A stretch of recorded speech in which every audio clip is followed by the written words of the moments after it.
मेथीची चटणी करण्यासाठी मी लाल मिरच्या घेतलेल्या आहेत. ह्या मिरच्या जास्त तिखट नाहीत.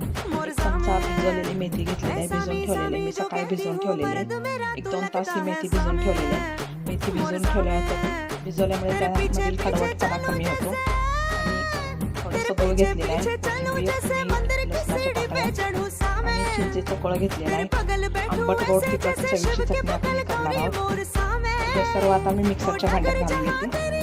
मिरची आंबट गोड तिखट चवीची चटणी करण्यासाठी आपण सर्व मिरची, मेथी, भिजवलेले मेथीचे दाणे, लसूण, कोथिंबीर, मीठ, गूळ यामध्ये मी चिंच भिजत ठेवलेलं आहे.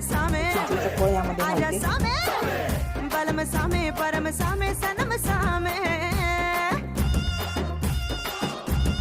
चिंचेचं कोळ यामध्ये घालते आणि 5 चमचा हिंग घालते. आता हे सर्व मी मिक्सरमधून वाटून घेते.